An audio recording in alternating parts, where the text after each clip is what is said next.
Olá, está no ar o Porto Alegre em Debate. No programa de hoje, voltamos a falar sobre um dos maiores desafios da cidade, a gestão sustentável de resíduos sólidos. Nos próximos dias 6 e 7 de junho, a Câmara Municipal cedia o segundo seminário justamente sobre esse assunto. Aqui no programa de hoje, a gente vai antecipar alguns dos pontos de discussão desse seminário e também apontar as principais medidas que precisam ser tomadas aqui na capital. Para nos auxiliar nesse debate, está aqui hoje André Caruz, diretor-geral do DMLU, Departamento Municipal de Limpeza Urbana, também Beto Meche, ex-vereador, advogado, consultor ambiental e que está promovendo pela segunda vez esse seminário. Está também conosco o vereador Marcelo Esgarbosa, do PT, e ainda o vereador Reginaldo Pujol, do DEM, vice-líder do governo, vai nos auxiliar nessa discussão. Bom, no ano passado, então, a Câmara Municipal, por meio da Comissão de Saúde e Meio Ambiente, realizou o primeiro seminário de gestão sustentável de resíduos sólidos. Na época, o Beto Meche, que está conosco hoje, era o presidente da COSMAN e realizou esse seminário com diversos convidados. Desde 2010, então, há uma nova política nacional de resíduos sólidos com uma série de determinações para as quais as cidades precisam se adaptar nos próximos anos e o quanto antes. Beto Meche, esse segundo seminário, seminários em geral, é a melhor maneira de aproximar, de alertar a sociedade para a importância desse tema? Sim, essa é a ideia. É muito bom retornar aqui à Câmara, rever o Pujol, o Marcelo e o Caruz, a ti, a equipe da TV Câmara. A ideia é justamente essa. Esse é um tema, na realidade, ainda pouco resolvido mundo afora. Até mesmo países como a Alemanha têm ainda muitas dificuldades com relação aos resíduos. E vai ser sempre assim. A diferença é que algumas cidades, alguns países, algumas empresas, alguns domicílios estão conseguindo resolver melhor o tema de gestão dos resíduos, dar um destino adequado para isso, não fazer com que um produto se transforme em lixo, e sim num novo produto. Esse é o grande desafio. Isso é possível, depende de uma cultura, de uma mentalidade. E nós temos que pautar isso, né? Porque isso diz respeito ao nosso dia a dia, né? O resíduo está no nosso dia a dia. Qualquer coisa que tu pega pode se transformar ou não em lixo ou em resíduo. Então, se nós não pautarmos isso constantemente, isso se perde, se esvai, né? Então, a ideia do seminário é justamente essa: é dentro de uma concepção da Agenda 21, colocar todos os atores da sociedade no seminário para colocar a sua experiência, né? Então, a experiência em nível nacional, em nível estadual e municipais, a experiência das empresas, a experiência do Tribunal de Contas e do Ministério Público, da sociedade civil organizada, e colocando nos painéis aquilo que a lei dos resíduos sólidos prevê. Todos os instrumentos, todos os capítulos da lei estão nos painéis. Então, a inclusão social através da triagem, que casualmente vai ser a Prefeitura de Porto Alegre vai apresentar, que é uma experiência nova que está se colocando aí. Aliás, é bom colocar que Porto Alegre tem uma experiência totalmente diferenciada com relação ao Brasil, né? Até mesmo com relação a Curitiba, porque ela foi a primeira cidade a apresentar a coleta seletiva. Eu não era vereador ainda, o Pujol, mais experiente, sabe disso. Então, Porto Alegre tem esse precedente, que a sociedade assim quis e assim exigiu. Foi uma cidade que já em 1990 acabou com o seu lixão e passou a fazer através de aterro sanitário. Então ela tem já uma experiência muito boa nesse sentido, mas como eu falei, é um tema que não pode parar, né? Porque nós temos ainda problemas com resíduos de saúde, que avançou, mas o Caru sabe, nosso grande desafio de Porto Alegre, especificamente, na minha opinião, e aí sim Porto Alegre está deixando a desejar nesse aspecto, ganha com relação ao resíduo doméstico, mas perde muito com relação aos resíduos da construção civil, né? Então nós temos que ver o que está avançando, o que está retrocedendo, o que está parado, e através de um seminário, por que não, com essa troca de experiência, poder todos nós avançarmos nesse processo. O tema do seminário justamente é cidade bem tratada. Carus, hoje qual é o panorama, a partir disso que o ex-vereador Beto Mendes, consultor ambiental, nos aponta aqui? A cidade já tem um programa de gestão de resíduos sólidos, mas ainda não um plano como exige a nova Política Nacional dos Resíduos Sólidos. Como está esse panorama hoje? A chegada do seminário é de grande importância porque é a sua segunda edição e ela coincide também com um período de conclusão do nosso Plano Municipal de Gerenciamento Integrado de Resíduos, que deveria ter sido concluído ainda no ano passado, pelo prazo oficial e inicialmente estabelecido. E Porto Alegre é uma exceção positiva na elaboração do plano de gerenciamento, porque, diferente de outras capitais ou cidades de médio porte, que tiveram que buscar auxílio técnico externo, o nosso plano é 100% está sendo elaborado pelos técnicos do município, né, pela experiência acumulada ao longo do tempo, e também o plano nos dá uma série de diretrizes que estabelece o planejamento atual e futuro do gerenciamento que o DMLU deve implementar por ser o titular do serviço de limpeza urbana e também, em respeito à legislação federal, dar o destino final adequado para todos aqueles resíduos, e isso já está na gênese, né, da atuação do DMLU. Alguns temas que são importantes aqui colocar. Tem um conceito, e o seminário, obviamente, que além das experiências práticas vai aprofundar os conceitos e compartilhar isso com a sociedade. O ex-ministro do Meio Ambiente, Carlos Mink, tem uma definição muito boa e fecha com a programação do seminário. O lixo ou resíduo é a matéria-prima fora do lugar.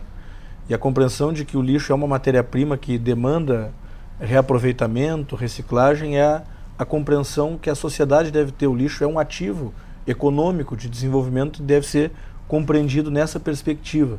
Porto Alegre é pioneira na implantação da coleta seletiva, na imposição do fim ao lixão, mas nós temos que também agora ter um novo pioneirismo, né? E os instrumentos legais estão aí colocados para essa possibilidade. A lei federal, a Política Nacional de Resíduos Sólidos, que também é de 2010, ela abriu um leque, né? Hoje nós temos, amparado por lei, por exemplo, a conceituação dos resíduos perigosos, que até então não se tinha. Hoje nós temos pontos de descarte de lixo eletrônico, dos resíduos eletrônicos, que boa parte nós encontramos até na extensão do dilúvio, nesse processo de limpeza que nós reimplementamos agora da superfície do arroio. Nós temos um programa funcionando a pleno com mais de 100 pontos de descarte e tem um nível importante de reaproveitamento do óleo de fritura, né? Mas nós temos que avançar, e aí as entidades representativas têm que se somar ao poder público e aos técnicos que são entendidos e estudiosos do assunto na regulamentação do gerenciamento dos resíduos da construção civil.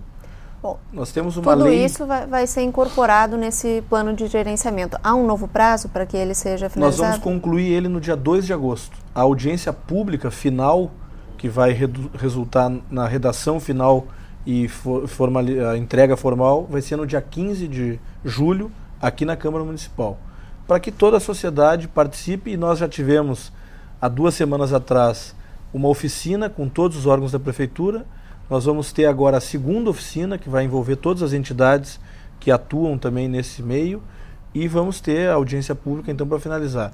Quanto ao resíduo da construção civil, é importante ressaltar que nós temos uma legislação municipal de 2010, a Lei 10.847, carente de regulamentação. E essa regulamentação não se deu exatamente porque houve divergências quanto ao papel de fiscalização, e que ela pode se dar de maneira integrada com todos os órgãos, DMLU, Secretaria do Meio Ambiente, Secretaria de Urbanismo, SMOV, e as entidades representativas têm que assumir a sua responsabilidade legal de que elas têm, enquanto geradores, os grandes empreendimentos da cidade, têm que dar a destinação final adequada, e essa regulamentação que vai proporcionar isso. Bom, com certeza ao longo do debate a gente entra mais a fundo nesses assuntos, mas eu queria continuar aqui com o vereador Garbosa, porque a elaboração dos planos de gerenciamento de resíduos sólidos é uma dificuldade, não só para os municípios, também para os estados, cuja maioria não entregou ainda um plano, não elaborou totalmente um plano. Qual tu avalias que é a principal dificuldade, principalmente dos municípios, nessa elaboração? Bom, a principal dificuldade é que tratar dos resíduos, né, da sociedade, na verdade, é uma discussão de modelo de cidade e de modelo de vida que você quer ter. Então, não é simplesmente sem nenhum demérito para, digamos assim, para os órgãos mais burocráticos, no bom sentido, né, da técnica, digamos, técnicos dos municípios, porque revela um conceito de cidade, um conceito de estilo de vida. Então, eu acho que esse é o grande papel, a sinalizarmos, né, como o Beto colocou, né, no início, o que você está gerando. Tudo começa pela não geração, né? E é das coisas mais simples, que podem ser simbólicas. Por exemplo, você vai pagar com cartão de crédito. Por que você precisa da segunda via? Bom, é só uma folhinha? É só uma folhinha. Mas naquele momento que você diz que não quer, porque é mais um papelzinho, veja, ali é um comprovante que tu gastou. Tu não precisa comprovar que tu gastou, depois vem a fatura em casa. Então, são pequenas coisas. Por que utilizar o copo plástico? Nosso gabinete aqui, cada um tem uma canequinha sua. Já não utilizamos o copo. Para além de grandes ações, as pequenas ações. Claro, é isso, porque a pequena ação, na verdade, ela revela um conceito de como viver. E passa justamente por essa responsabilidade de cada um. Então, as pessoas reclamam muitas vezes, né, da coleta diferenciada. Em alguns países você tem 4, 5, 6 latões. As pessoas têm nas suas casas 4, 5 latas de lixo diferentes para cada, para o metal, para o plástico, para o vidro, né, para o orgânico. Então é uma mudança, então não é só um plano, é um estilo de vida que se quer transformar, e a legislação, claro que ela vai induzir a isso. E aí a gente sabe que as pessoas são induzidas também pela uma fiscalização eficiente. Na tua perspectiva, hoje Porto Alegre caminha para essa qualificação? Porto Alegre tem uma consciência muito boa, digamos, né, comparado com outras cidades do próprio país. Mas nós estamos muito atrás ainda, né? Na última ação do DMLU da limpeza do Guaíba fica evidente, do Arroio de Dilúvio, desculpa, né, que a programação foi para cumprir um pedaço e duas prorrogações de tanto lixo que encontrou, né? Então, digamos assim, a gente talvez tem que parar um pouco de se vangloriar, que seja a cidade que mais, né, que somos modelos, sirvam nas suas façanhas de modelo a toda a terra. Basta aquela foto do próprio André no jornal, hoje mostra que nós estamos muito atrás ainda. E como diz o Beto, é um tema que a gente acha que conhece e na verdade não conhece. Eu tenho, assim, por mais que estudo a legislação, né, reconheço a validade da Política Nacional de Resíduos Sólidos, todo o âmbito social que ela tem, né? Por exemplo, nós gastamos aqui mais de R$1 milhão por mês com toda a nossa coleta. Bom, será que isso não poderia se transformar, né, efetivamente em mais ação social, já que a gente tem pessoas que se dispõem a mexer com o lixo nosso, né? Então, veja, nós temos assim quem queira, porque não é simples, talvez. Na Alemanha talvez não tenha mão de obra que queira, mesmo que seja mecanizado, né? Bom, mas é digamos assim, entendido como um trabalho de cidadãos de série B. Para imigrante. Claro. Para imigrante, justamente. Pois é, essa falta de conhecimento, a dificuldade de se apropriar de todas essas questões foi apontada também pelo Carus, né? No sentido de que não há regulamentação para leis importantes da cidade. Eu discordo. Tá, ok, já vamos chegar lá. Antes disso, vereador Pujol, o papel da Câmara Municipal nesses últimos anos, tanto no auxílio à elaboração desse plano de gerenciamento, quanto na regulamentação dessas leis importantes, que muitas vezes são votadas e não são implantadas justamente por falta de regulamentação. Bom, veja bem que as 3 manifestações que nós tivemos anteriores, de excelente nível, diga de passagem, evidenciam um fato. É que para níveis brasileiros nós estamos muito à frente. E nesse à frente que Porto Alegre se coloca, a Câmara tem tido um papel fundamental, né? Se hoje nós estamos reclamando que tem lei dependente da regulamentação, isso não se debite à Câmara de Vereadores que fez a sua parte, tá? Eu falava antes de começar o programa aqui com o Beto, que eu acho que no Brasil nós estamos fazendo muita assembleia, está muito assembleísmo, tá? Gera a possibilidade, inclusive, de críticas, dizer que nos parlamentos se discute muito e se decide pouco. Acho que o tamanho do Congresso Nacional, mais de 500 deputados e 80 senadores, propicia esse fato. Agora, a nível municipal, aqui nós temos 36 vereadores. Não me parece que a gente tem desperdiçado muito tempo. Em algumas coisas a gente podia ser mais ágil, mas na maioria nós temos correspondido às provocações que são feitas ao Legislativo.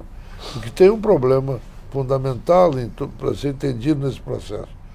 E quem está dentro do Legislativo sabe que nós somos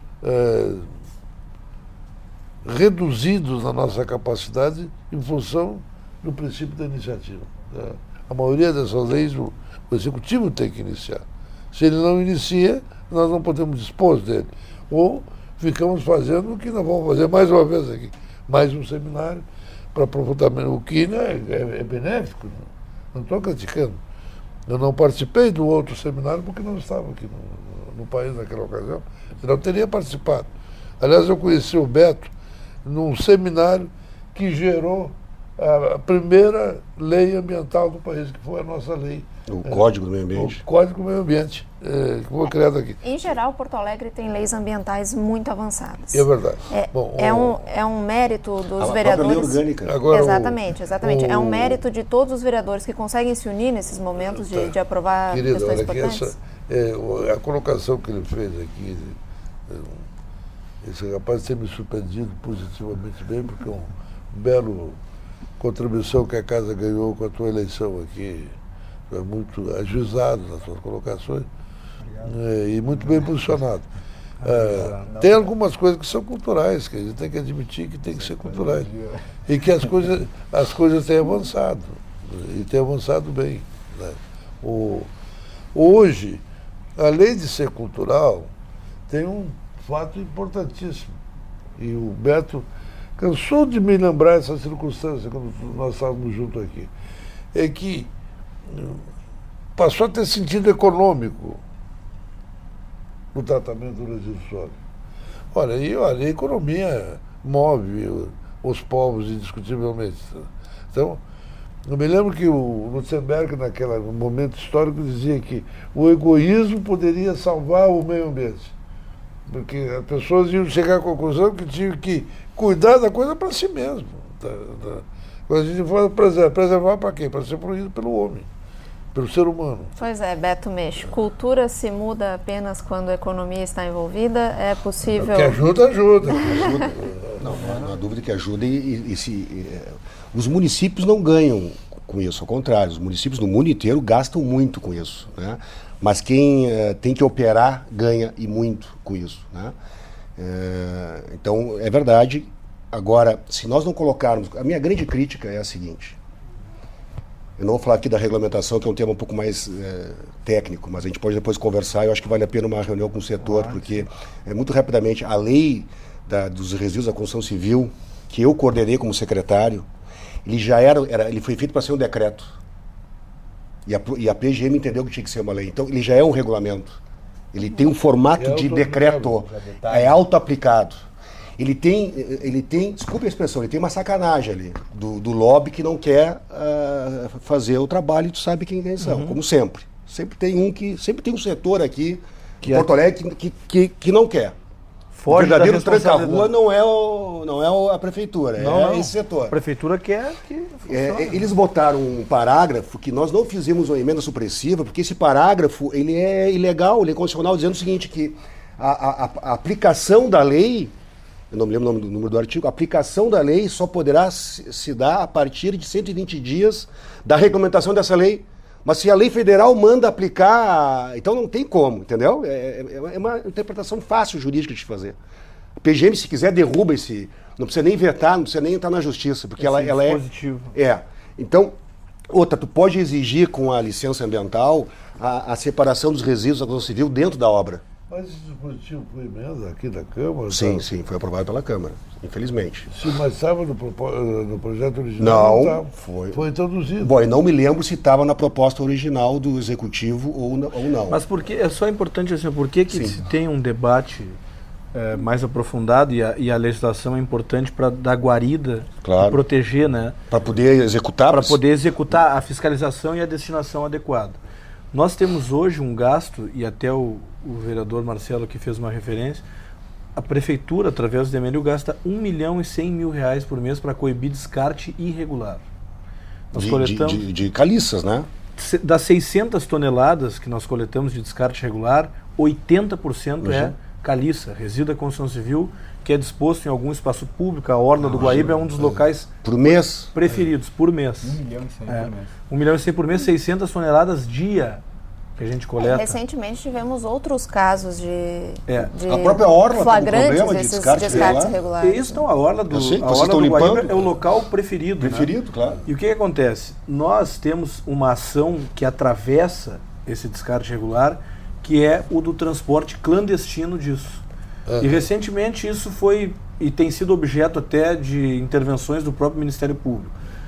Geralmente o transportador que não tem o licenciamento ou autorização para fazer isso, ele pega de um médio ou pequeno empreendedor que gerou uma certa tonelagem lá, uma pequena reforma, média reforma. Cidadão isolado. Isso, ele liga, procura, em algum local ele vai encontrar o telefone desse transportador, ele não vai levar para a estação de transbordo do Demelu, na Lomba do Pinheiro, que tem um custo, né, pelo peso, também não vai levar numa área privada licenciada para receber esse tipo de resíduo. Ele larga num terreno público ou privado, que para ele não tem custo nenhum. O custo é ambiental e é do Demelu também, porque nós acabamos tendo que limpar, né? Então, para ter uma ideia, que a gente tem um programa que nós estamos iniciando agora em junho, que é importante. Para o pequeno gerador, até 1 metro cúbico, nós já limpamos isso com a coleta de focos. Mas nós vamos instituir um programa chamado Coleta Certa. Quem gera até 1 metro cúbico vai pagar um valor simbólico. Isso está na lei. Tá, exatamente, nós buscamos lá. R$15 vai ser pago. Ele vai imprimir uma guia e vai agendar a ida do Demelu para coletar até 1 metro cúbico. Some-se a isso os ecopontos, que hoje são 4. Que recebem isso. Recebem as pessoas até essa quantidade e vão ter mais 8 ao longo dos próximos 4 anos. E é uma previsão que nós fizemos constar até do plano plurianual. Então, mecanismos nós estamos aperfeiçoando e a preocupação sobre o RCC é essa. É porque ele tem relação direta com o foco irregular de lixo. Eu só queria lembrar... Agora, existe um pouco de má fé nesse processo, né? Porque não, total. A logística... Porque é mais barato, desculpe. Exatamente. Aí, mesmo a economia sendo economicamente viável, mas o que acontece? É mais barato, porque se a gente for olhar as obras da cidade, As obras grandes já estão... só as licenciadas. Obra que é licenciada pelo órgão ambiental, as grandes, no shopping center. Por que o Beira-Rio está beneficiando? Sabe por que o Beira-Rio está beneficiando os resíduos? Porque a FIFA exige isso. Mas a Arena beneficiou também. Porque é licenciado pela ISMAN. Exatamente. Então, as grandes obras, o shopping, aí tem a licença. Mas aquela obra... obra... não foi projetado por aquele edifício, por exemplo, um edifício que está sendo feito, que não é licenciado, a obra não é licenciada, vocês vão ver que a caçamba está na rua. Se ela está na rua, não está tendo a separação dentro da obra. Só que a lei prevê que, por ser de significativo impacto o resto da obra, uma obra, não pela obra em si, mas pelo que ela gera de resíduo, aquela atividade do resíduo, não a obra em si, o edifício, por exemplo, mas a obra, o resíduo tem que ser licenciado. Tem um plano de gerenciamento que é entregue, né? E ali tem uma previsão de tonelagem até que tem que ser Mas estabelecida. não existe braços para fiscalização. Não, aqui não está sendo feito isso. O transportador tem que ser licenciado para esse tipo de transporte? Exatamente. Mas quem licencia? Não está licenciando. Só a grande obra. Só a grande obra. Só que, na verdade, assim, tem um instrumento que pode ser somado ao que dispõe a lei e a fiscalização que se exerça, que não está sendo realizada, que é o MTR, que é o Movimento de Transporte de Resíduos, que são guias emitidas pela FEPAM, que é o órgão estadual. Mas isso é para fora do estado. Dentro pode ser a ISMAN. Não, exatamente. Isso para transporte, não, até intermunicipal. Intermunicipal, sim. Mas também se pode, ou a ISMAN, ou se aplicar uma guia semelhante ao que emite a FEPAM, a ISMAN também tem isso. E aí a lei atual, que é de 2010, faculta. Então, teria que se criar dentro da regulamentação, e não precisa dispor isso no decreto, isso é um ato discricionário, é possível criar, e ter um mecanismo objetivo de que quem é a Câmara, inclusive, há 2 anos atrás, fez uma audiência pública com essa categoria conhecida como caçambeiros. Né? Esses caçambeiros, durante algum tempo, levavam esse resíduo da construção civil até Canoas, que tinha uma área ali... Só que a maioria misturado, aí é que está a questão. Todos porque misturados. se não separar dentro da obra, o caçambeiro não tem o que fazer, ele já pega misturado. Então a questão é encontrar os mecanismos para que esse processo também do transporte seja licenciado. Esse é o caminho. Vocês vejam que até aqui estamos falando de gestão de resíduos sólidos, mas falamos de um tema específico, que é o grande gerador. Que vai ser um dos painéis do seminário. Vai ser um dos painéis. Que vai vir a Associação Brasileira Exatamente. dos Beneficiadores de Caliças. Exatamente. Nós temos que ter uma associação brasileira já que vai mostrar toda uma experiência já existente no Brasil com relação ao beneficiamento. Exatamente. São Paulo, por exemplo, já tem uma estação de transbordo que só recebe inertes. Exatamente. Só Bom, dia 6 e 7 de junho, com licença, seguinte. vereador, eu preciso só chamar um intervalinho, porque a gente vai continuar falando disso tudo, mas eu quero apontar que até aqui o assunto é tão complexo que conseguimos falar de grandes geradores de construção civil. Claro, no próximo bloco a gente vai falar das outras questões que também vão ser abordadas no segundo seminário sobre gestão de resíduos sólidos aqui na capital. A gente já volta. A segurança do patrimônio público da cidade é feita pela Guarda Municipal. Se você tem alguma reclamação ou denúncia de abandono de prédios e monumentos públicos, ligue para o número 3286-6602. Através deste telefone, a população pode solicitar a presença de um guarda municipal. Câmara Municipal de Porto Alegre. Se você tem uma proposta de lei, saiba que pode participar do processo legislativo da Câmara Municipal de Porto Alegre.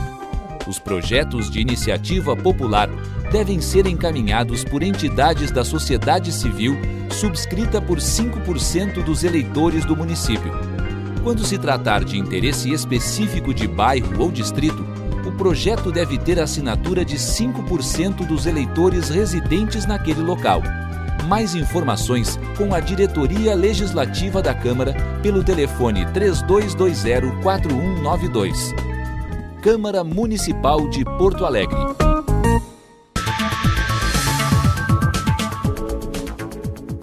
Estamos de volta com o Porto Alegre em Debate. Hoje o assunto é gestão de resíduos sólidos, antecipando o segundo seminário que vai ser sediado aqui na Câmara Municipal sobre o tema. Bom, os nossos convidados aqui, André Caruso, do MLU, Beto Meixo, consultor ambiental e advogado, ex-vereador, proponente do seminário, vereador Reginaldo Pujol, vereador Marcelo Esgarbosa. Terminamos o segundo bloco falando de uma questão específica, que é os resíduos dos grandes geradores da construção civil. Esse é um dos temas que incomoda, mas que leva a um outro tema, que é um dos mais importantes que está previsto na Política Nacional de Resíduos Sólidos, que é a logística reversa. Vou pedir para vocês explicarem depois um pouquinho mais para o telespectador o que é isso, mas em linhas gerais, que no momento que um produto seja colocado no mercado, ele tenha o seu retorno, tenha a sua obra-prima, tenha a viabilidade disso. Vereador Esgarbosa, é tão difícil assim lidar com a iniciativa privada nesse sentido? É difícil que haja aceitação? Porque falávamos aqui da construção civil, em que há um tanto de má-fé no sentido, no descarte das caliças e tudo mais. É um dos pontos de debate? Com certeza. Deixa eu só eu sei que você já encerrou o assunto, não quero reabrir, mas só um exemplo do Canadá, em que os resíduos da construção civil se fazem uma espécie de plataformas, não sei se conhece, e ali se fazem jardins e hortas comunitárias, plataformas elevadas. Há uma disputa das pessoas para ter esse espaço. É uma experiência só que aqui se falou, já teve uma lei na Câmara falando sobre hortas comunitárias com outro viés, acabou sendo arquivada a lei, mas só para dizer que tem alternativas inteligentes também, dá para se pensar em outras formas. A logística reversa justamente é como você começou a falar, você conseguir imputar ao fornecedor, às empresas, a responsabilidade também de o que fazer com aquilo. Senão, na economia, e o vereador Pujol aqui entende muito de economia, é um liberal por excelência. Não temos tanto assim como parece. Mas eu tenho aprendido com o senhor muitas lições. O que na economia se chama externalidades, ou seja, alguém faz uma coisa que é ruim para todo mundo, e ele não paga por isso, uma externalidade negativa. Então, vamos combinar, fazendo uma linguagem bem simples. Se o sujeito ganha com isso, é a mesma coisa, um exemplo fora, assim, Bom, se você atrai teus consumidores porque você oferece um estacionamento, então você tem que oferecer segurança, porque você ganhou oferecendo o estacionamento, não é uma benesse que você dá. Por isso que se você for assaltado, roubarem teu carro no estacionamento, a responsabilidade é do do comércio que ofereceu, porque te trouxe até ali pelo estacionamento. Então, mas isso demorou para sim, virar jurisprudência. Demorou. Eu advoguei nessa causa. Primeiro, lá, naquela época, lá do código. Então aqui é a mesma coisa, né? Por que a empresa tem que fazer um produto, e isso é muito... eu morei um tempo fora, na época de ciclista profissional, nos anos 90. Eu ficava impressionado, assim, e aqui nós estamos rumando para esse sentido. Você comprava um biscoitinho na Itália, né? Ele era 2, 3 envelopes e mais uma caixinha bonitinha e tal. Quer dizer, um excesso de material ali que, para no fim, o que conta é a essência. Se você, quando morder, é bom. Muito barulho para pouca lata. Então, eu acho que também as empresas, né, os fornecedores precisam começar a pensar nisso, né? E já tem toda uma onda, e Porto Alegre é muito vanguardista nisso. Basta ir nas feirinhas de produtos ecológicos aqui em Porto Alegre que você vai ali, o feirante ele te entrega aquela verdura às vezes na mão, ele até espera que você já traga o teu saquinho do supermercado de casa, porque às vezes ele nem tem ali, então é essa a lógica. Dessas pequenas atitudes que a gente já vê no cotidiano, é que deveriam surgir outras soluções, né? Mas a gente vê que ainda é um dos principais entraves para a Política Nacional de Resíduos Sólidos, a implantação da logística reversa de fato, né? O DMLU aqui na capital já tem uma iniciativa interessante com a coleta do lixo eletrônico para pessoas físicas, para domicílio, o que já é já ajuda, né? Mas na verdade o DMLU tem isso, tem 5 pontos em diferentes regiões da cidade, não precisando ter, né? Não, ele está exatamente suprindo dando um suporte à população. É uma lacuna que o próprio comércio desse tipo de produto que está no mercado, ele não generalizando, mas nem todos, dispõe dos recipientes adequados para receber. Não raro, muitas vezes a coleta domiciliar, por exemplo, do DMLU, que atende 60% da demanda da cidade, ela não, e os garis mesmo são orientados, eles não recolhem, por exemplo, uma lâmpada fluorescente, que às vezes é largado junto com o lixo domiciliar, um monitor de computador que está em desuso. Então, por isso, existem os pontos para que as pessoas deem o destino final adequado para eles. Além disso, o que é importante ressaltar? Nós temos os dispositivos legais que vinculam a obrigação das empresas, de quem produz, do gerador, né, até o seu destino final. E a logística reversa afirma isso, né?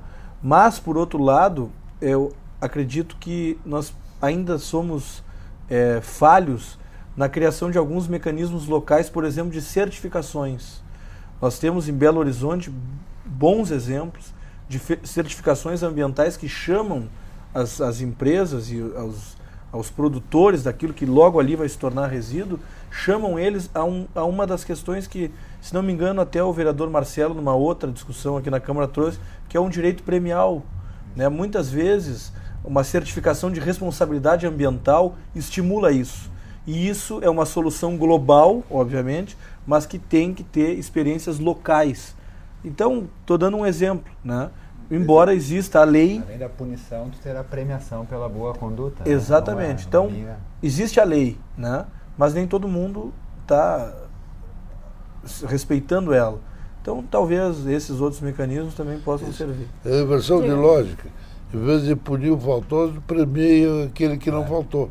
Bom, mas a rigor, me parece que para regulamentar de fato a questão da logística reversa e incluir as empresas e os grandes geradores, está em um embate ideológico, né? A vereadora aqui apontou a questão do liberalismo, ou se encara a empresa como... Peraí, mas ele não... Diga lá, ele falou que eu sou liberal, né? Ele não me culpou o liberalismo. Se ele tivesse feito, teria protestado. Porque seria um absurdo o que ele está dizendo. Não, estou dizendo hoje que a sociedade mundial que mais polui é a China, que é comunista, pô. Então vamos parar de culpar o liberalismo do negócio. Mas deixa eu ajudar. Deixa eu ajudar. Olha aqui, ó. 2 países que são exemplos em gestão de resíduos e que são liberais, Japão e Alemanha, só resolve o problema de resíduos com lei. Com lei. Sem lei, não aqui, gente, sem lei não pode adianta. confundir o liberalismo com o laissez-passer. Não adianta. Então, as leis são rígidas lá. As leis são rígidas. Eu só queria colocar uma coisa importante. Porto Alegre também é precursor nesse aspecto da logística reversa, já que o Brasil não faz isso. Antes da lei, eu era secretário, nós aprovamos, tem uma resolução do comando do Conselho Municipal do Meio Ambiente. Isso funciona, só que as pessoas não sabem porque não se divulgou mais depois. Todo material perigoso que eu compro, eu posso e devo devolver. Não precisa nem ser para onde eu comprei. Mas alguém que venda isso. Sim, supermercados, grandes lojas de material de construção, pode testar. Eu mesmo, eu estou fazendo uma reforma em casa, devolvi tintas, principalmente tintas e outros materiais, numa loja onde eu não comprei. Claro, conversei com o gerente antes, óbvio, a diferença é que eu sabia disso, mas é importante que as pessoas saibam disso. Isso está funcionando, é uma resolução do Coman. Então, isso ajuda muito o DMLU também, porque são ecopontos, só que não privados, o DMLU, privados. Então, se eu vendi, eu tenho a obrigação de receber o produto. Então, tinta, lâmpada fluorescente, computadores, baterias, assim. Bateria funciona com relação à obrigatoriedade na licença ambiental da estação de radiobase. Veja que interessante. Não, aí não entra. Entra só os chamados perigosos mesmo. Pneu já se faz há mais tempo. Só para saber também desse aspecto. Pneu é responsabilidade das montadoras.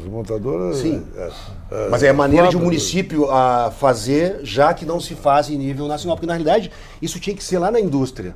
Quem está licenciando a indústria tinha que prever, como condicionante da licença ambiental, o destino adequado daquele resíduo. Mas é justamente nesse ponto que eu queria tocar antes e acho que me expressei mal. É preciso um posicionamento de Estado em relação às indústrias que hoje a gente não tem. A cobrança, para que elas se comprometam lá no licenciamento, no recebimento daquilo que é produzido por elas e na destinação final adequada ou possível reaproveitamento que está incorporado ao destino final. E outra, até porque daí isso vai acontecer, algumas empresas vão fazer, outras não, é o que acontece. A gente está discutindo no âmbito municipal, mas em relação à Política Nacional de Resíduos Sólidos, é preciso que isso seja resolvido no âmbito federal para que o município possa se adequar também e fiscalizar as empresas. Não está avançando. Os acordos setoriais da logística reversa, que já é um erro da lei, a gente estava falando isso aqui antes, tinham que ser metas. Percentual de reciclagem dos produtos a cada ano, aumentando a cada ano. Como é na Europa, como é no Japão. Não tem segredo. Isso não está avançando, ao menos essa informação que eu tenho. Nós vamos ver isso melhor no seminário, porque vão vir os negociadores dos respectivos setores lá no Ministério do Meio Ambiente para dizer como é que está a logística reversa. E os debatedores vão ser justamente Tribunal de Contas, Ministério Público, para fazer o contraponto. Essa é a ideia. Né? Os municípios, o DMLU também coordena painel, a ANAMA coordena painel, enfim, a ANAMA é a Associação Nacional dos Órgãos Ambientais Municipais. Porque não está avançando, essa é a informação que nós temos. Não está avançando a logística reversa. E o Brasil não vai ser um país desenvolvido se não tiver logística reversa. Porque não tem como, eu estou apresentando, o Marcelo colocou bem isso, inclusive com a questão da externalidade. Como é que eu vou botar um produto... Então, aí até é uma questão de direito do consumidor. Eu ganho qualidade, eu vou ter qualidade, isso o Brasil melhorou muito em termos de qualidade. Né? Eu tenho a qualidade do produto. Né? Eu tenho a garantia dele. Tá, mas tudo bem. Mas quem botou no mercado, ele tem que ser responsável. Isso já está na lei de Porto Alegre, de forma muito genérica, desde 90, que é o Código Municipal de Limpeza Urbana, e está na lei estadual de 93, só que não falava em logística reversa, mas diz que a fonte geradora é responsável pelo produto gerado em todo o seu ciclo. O que é todo o seu ciclo? Até o final. Bom, como é que vai fazer isso? Esse é um exemplo. Então eu botei no mercado, vai ficar mais caro o produto? Eles alegam isso. Claro que vai ficar mais caro. Ele vai ter que ter uma logística que não tinha para garantir a reciclagem do produto. Mas é óbvio que eu tenho que, como consumidor, saber que eu estou pagando um pouco mais, porque é muito pouco a mais, para que essa logística realmente ocorra. E isso traz entraves ao desenvolvimento por uma equação muito simples. No momento em que a logística reversa não funciona nos padrões que a lei estabelece, e as indústrias, as empresas fogem da sua responsabilidade, não se submetem à lei, o poder público ele gasta muito mais com isso. Claro. Os cofres públicos é quem são os penalizados. E isso faz com que as limitações de investimento no gerenciamento de resíduos, naquilo que é exclusivamente responsabilidade do poder público, acabam não acontecendo. Porque nós acabamos, o poder público e os cofres públicos, assumindo funções de destinação isso que custo a direto, iniciativa privada. Sem falar do indireto, que é a agressão ao meio ambiente e o comprometimento da saúde pública. O Beto Meixo citou 2 países, Japão e Alemanha, como exemplos nesse sentido da logística reversa. Agora, são países que, em geral, não têm o mesmo problema que o Brasil no sentido da inclusão social por meio da gestão de resíduos sólidos. Esse também é um desafio e também é outro tema do seminário que ocorre na próxima semana. Porto Alegre tem 18 unidades de triagem, mas ainda há um grande passo a ser dado nesse sentido, né, vereador? Temos uma política que prevê, né, o fim das carroças. Eu sei que é um outro tema que aí daria um outro debate. Mas que estão ligados. Mas eu estou muito preocupado com o vereador Pujol, porque nós estamos indo numa linha aqui muito de regulação e fiscalização, né, imputando ao privado e às empresas Não, preocupado, desculpe, vereador, é uma palavra exagerada, assim, mas eu acho que o senhor deve estar se sentindo provocado, né? No seu conceito mais liberal, porque estamos indo para cima. Provocação não é exatamente o objetivo, mas a gente está aqui para debater. Assim, muita desinformação, muito clichê, né? Se acostumou a se dizer assim, isso é neoliberal, etc. E tal. Não, vereador, o senhor me desculpe, mas não foi nesse sentido que eu quis fazer a minha colocação. Eu tenho a convicção de que o liberalismo é o melhor que pode ter para se alcançar um bem-estar social, harmonia política. Eu tenho essa convicção. É possível de ser discutido. O Beto, com toda a autoridade, trouxe 2 exemplos. Se em toda a crise europeia, qual é o país que está sobrevivendo? Está, inclusive, ajudando, procurando tirar os outros. É a Alemanha. A Alemanha é um exemplo de política liberal com responsabilidade. Porque o liberalismo não é essa libertinagem que alguns pensam que... Exatamente. Quando a gente quer falar do liberal, diz, eu laissez fazer, sujeito para ganhar dinheiro pode fazer o que bem quiser. Não é bem assim. Tá? Mas deixa eu ajudar, mas tem um outro tema, tem outro painel importante do seminário, que aí é a favor da iniciativa privada, que também, aí vem o papel do poder público, que também não faz, aí mais em nível de União e Estado. Financiamento e tributação, como é que um produto reciclado, não sei se você sabe, o produto reciclado hoje no Brasil e no Rio Grande do Sul paga mais que o não reciclado, na cadeia de tributária. Isso não tem como. Isso é um dos painéis. E a legislação brasileira, as pessoas criticam a legislação ambiental brasileira porque não conhecem a legislação ambiental brasileira e é gaúcha. Porque o que mais tem na legislação ambiental brasileira e gaúcha é estímulo e incentivo para quem produz de forma ecologicamente correta. Mas não se coloca em prática isso. Isso não se cobra. Se cobra a agilização de licença ambiental, mas não se cobra o que também está na lei de forma até mais clara, que quem coloca um produto reciclado, por exemplo, no mercado, né? Quem tem uma propriedade preservada, não só tem que pagar menos tributos, como tem que ser isento de tributos. E tem que ter financiamento especial, tem que facilitar o financiamento. Então isso também vai ser um dos painéis, porque está previsto na lei, mas também não se coloca em prática. A questão do financiamento, agora o DMLU também anunciou que vai mudar as maneiras de licitação. Vai colocar aí 5 editais diferentes. Isso vai melhorar a coleta e vai melhorar, do ponto de vista do plano todo de gestão. Isso está integrado. Objetivamente, nós anunciamos essas mudanças por 2 razões. Uma, porque existia um processo licitatório aberto, sendo discutido judicialmente, e ainda que o mérito não tenha sido julgado da ação, nós entendemos que não poderíamos correr o risco, sob pena de continuarmos ainda na realidade de contratações emergenciais, enfim, e optamos por esse novo modelo que o prefeito Fortunati perfeitamente compreendeu, e os editais devem ser abertos ainda entre julho e agosto. Mas com relação a esse aspecto social, e isso está diretamente vinculado à coleta seletiva, né? Nós temos 2 realidades hoje em Porto Alegre que é importante e são atuais, são contemporâneas. Uma é a situação das 18 unidades de triagem que estão na formalidade desse processo. Elas têm convênio com o DMLU, recebem um repasse financeiro mensal, as associações são autogestionárias, recebem esse repasse, e paralelo a isso também há um cumprimento de uma legislação municipal que é o período que se deu para a erradicação de carroças e carrinhos nas vias da cidade. Bom, tem um programa, e nós já tivemos o primeiro desembolso agora, que é um programa chamado Todos Somos Porto Alegre. É um financiamento que foi contratado pela Prefeitura, junto ao BNDES, que vai fazer e vai garantir com esses recursos a transição dessas pessoas que têm as carroças e muitas vezes, a maioria delas, estão vinculadas a processos clandestinos de reciclagem, não aos processos formais.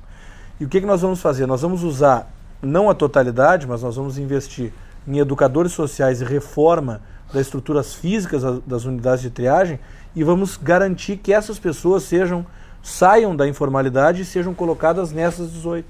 Mas aquele vamos qualificar a mão de obra e vamos também oferecer mão de obra. Mas aquele primeiro processo de cadastramento não é perdido, ele só é continuado com essa nova ação. Ele é continuado, é somado à nova ação. Inclusive, pelo calendário da EPTC, de erradicação das carroças, nós temos uma primeira região que já vai... Agora, nós temos que indenizar alguns carroceiros, que é uma das previsões da lei, já em setembro. Então, o município já vai investir, desembolsar 100, 150 mil reais para indenizar uma primeira etapa de carroceiros numa primeira região da cidade. E, paralelo a isso, corre, com os recursos do BNDES, esse processo de educação ambiental, de qualificação da mão de obra e de ingresso dessas pessoas na formalidade. Tem um exemplo negativo de informalidade nessa questão da reciclagem em Porto Alegre, que é ali a conhecida Vila dos Papeleiros, loteamento Santa Terezinha. Ali tem uma escravatura branca implantada, carrinheiros que se submetem a um pseudo-líder, que recebem por drogas, por uma quantia mínima de dinheiro, ou até por uma meia cesta básica, 1 quilo de alimento, para coletar o lixo na rua, só um lucra. Então aquilo ali já não é um caso que o DMLU, a SMAN tem que resolver, é a polícia. É justamente essa questão do problema social, da inclusão social que eu apontei antes. Mas tu apontaste, Caruso, uma questão ainda mais importante, que é a da educação ambiental. A gente sabe que Porto Alegre tem iniciativas nesse sentido, mas quando a gente anda pelas ruas, inclusive com a COSMAN, Comissão de Saúde aqui da casa, a gente vê que ainda é um problema muito grave. As pessoas não sabem muitas vezes para onde ligar, não sabem como descartar, não sabem ainda separar o lixo, apesar de Porto Alegre ter sido pioneira. Mas desculpa, as pessoas botam o lixo no chão ainda e elas sabem que não pode botar. Exatamente. Isso aí, sabe? A questão que eu quero provocar para vocês é papel do Estado, do município, promover educação ambiental. Olha só uma coisa interessante, nós botamos as lixeiras nas praças, não tinha na época, quando eu assumi a ISMAN, só nos parques, justamente por isso. Não tinha equipe para recolher lixo, a experiência não tinha sido boa, e vai lá, mas vamos ter que botar, vamos botar. Botamos todas as praças com lixeira. Lixeira no interior das praças. No interior, sabe o que começou a acontecer? O saco do supermercado tal, o saco inteiro na lixeira. É o morador ali, que não quer esperar o DMLU chegar, bota lá na praça. Pois é, justamente. É papel do classe município. Classe média. Exatamente. A gente sabe que esse é um problema porque grave. Esse negócio de culpar o pobre pela poluição, olha... Não é. É a classe média. Não está restrito. Com relação à educação ambiental, acho que Porto Alegre ainda se ressente, e isso a Câmara tem total prerrogativa para atender o Executivo, de um plano municipal de educação ambiental, que poderia, obviamente, estabelecer prazos de afirmação e inclusão, inclusive, nos currículos do ensino fundamental da rede municipal de uma disciplina, para citar um exemplo, né, do que poderia constar de um plano de educação ambiental. E definir prazos para que se adotem políticas efetivas. O que acontece? As ações de educação ambiental do poder público, elas acabam sendo sazonais e pontuais. A gente atinge com um determinado curso, uma determinada ação cuidadora ou de conscientização, um público de professores, da rede privada, por exemplo. Nós atingimos um grupo de líderes comunitários, atingimos os secretários municipais, os próprios vereadores, como fizemos agora um curso aqui na Semana Cidade Limpa, que está no calendário oficial da cidade, para assessores e vereadores. Mas isso não é uma ação permanente, é pontual, elas não são... diária. Isso. E o plano municipal, como o Brasil tem exemplos disso. Por que hoje nós temos o Fundeb e no passado nós tínhamos o Fundef? Porque o Plano Nacional de Educação estabeleceu que não seria só o ensino fundamental que seria financiado naquele momento, mas a educação básica, num período, também deveria ter um aporte superior de recursos. Agora, a Política Nacional de Resíduos Sólidos prevê também a responsabilidade do cidadão em relação a essas questões. Agora, a última pergunta para a gente fechar o debate. Como responsabilizar o cidadão? É só através de educação ambiental? É preciso fiscalização e, de fato, algum tipo de multa, algum tipo de constrangimento nesse sentido? Olha, por exemplo, eu fui no médico, eu quero elogiar o Demelio por isso, porque tem que ter educação ambiental, e não é só pelo poder público.